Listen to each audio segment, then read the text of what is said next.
मित्रों नमस्कार। आज हम बात करना चाहेंगे फाइनेंशियल मैनेजमेंट पर या वित्तीय प्रबंधन पे। देखो, चाहे व्यक्ति हो या संस्था, कोई भी हो, यदि उसका वित्तीय प्रबंधन सही नहीं है तो वह संस्था सही रूप से नहीं चल सकती।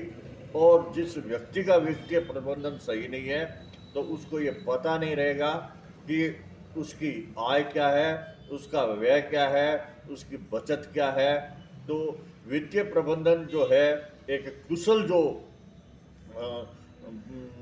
परिवार का मालिक है या संस्था है या कोई बड़ा संस्थान है, फैक्ट्री है, तो वित्तीय प्रबंधन सब में जरूरी है। और वित्तीय प्रबंधन के मुख्य क्या तत्व हैं, उन पे आज हम चर्चा करेंगे।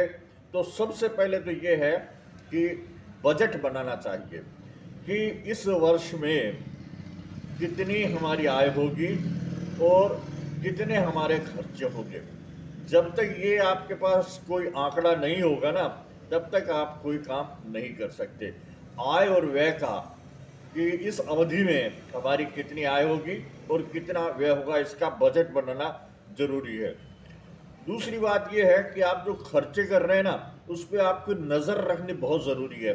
खर्चों पे आप नज़र नहीं रखेंगे ना, तो कुछ अनावश्यक खर्चे भी हो जाएंगे। यानी खर्चे जो हो रहे हैं या कर रहे हैं, उनका एनालिसिस करना जरूरी है। क्या ये खर्चा जरूरी है या इसको बचाया जा सकता है। देखो, पैसे की बचत जो है ना, वो भी पैसे की कमाई के बराबर होती है। तो पैसा बचाना और पैसा कमाना दोनों एक ही बात है। तो इसलिए आपको अपने खर्चों पे नज़र रखें और अनावश्यक खर्चों से बचें। और अगली बात जो है कि ये जो लचीलापन होने के साथ साथ आप में कठोरता भी होनी चाहिए। यानी जहाँ आवश्यक हो वहाँ आप पैसा खर्च करें, लेकिन जहाँ आवश्यक नहीं हो वहाँ आप पैसा खर्च करने में थोड़ी कठोरता बरतें।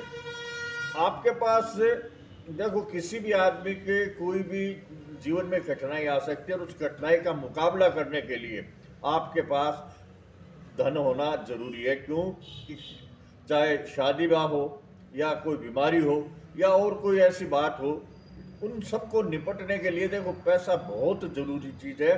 और आपके पास यदि पैसे का रिजर्व फंड नहीं है ना, तो आप मुसीबत का मुकाबला नहीं कर पाएंगे।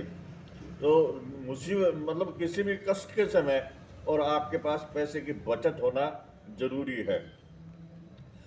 आप अपने क्रेडिट स्कोर को समझें। यदि आपने किसी बैंक से लोन लिया है तो उसकी किस्तें आप समय पे चुकाएं। यदि आपका क्रेडिट स्कोर सही होगा ना, तो आपको भविष्य में भी वो संस्था लोन देती रहेगी। तो और क्रेडिट स्कोर यदि आपका खराब हो गया ना, तो आपकी जो लोन देने वाली संस्था है, वो आपको लोन इत्यादि नहीं होगी। इसलिए आदमी को अपनी साख कायम करने के लिए क्रेडिट स्कोर भी अच्छा रखना चाहिए। आप वित्तीय शिक्षण लेते रहें। समय समय पर ये वित्तीय शिक्षण प्रशिक्षण होते रहते हैं। टैक्स मैनेजमेंट के ऊपर चर्चा होती रहती है ना। जीएसटी वगैरह पे भी सरकार चर्चा होती रहती है। तो आपको इनका ज्ञान होना जरूरी है कि जितने भी आपने जो टैक्स वगैरह लगते हैं, तो उसमें भी आपको वित्तीय प्रबंधन होगा। तो उसमें आप टैक्स की बचत कैसे कर सकते हैं, किन स्कीम में पैसा लगा के टैक्स बचाया जाता है। तो ये सारी बातें जो है वित्तीय साक्षरता से आती हैं। तो वित्तीय साक्षरता भी जरूरी है। प्रभावी प्रबंधन होना चाहिए। जो आपका वित्तीय प्रबंधन है वो प्रभावशील होना चाहिए। उसमें आपको पूरा ज्ञान होना चाहिए कि ये कैसे खर्चा करना है, कैसे इसको बचाना है, ये सारी होना चाहिए। और इसके अलावा जो है, आपको जो कैशबैक की सुविधाएं मिलती हैं वो भी आपको लेनी चाहिए। कि कई बार आप इस प्रकार के परचेजिंग करते हैं, उसमें आपको कैशबैक जो मिलता है उसकी सुविधाएं भी आपको प्राप्त करनी चाहिए। और जो क्रेडिट कार्ड है, उससे भी आपको जो लाभ मिलते हैं वो अधिक से अधिक लाभ प्राप्त करने चाहिए।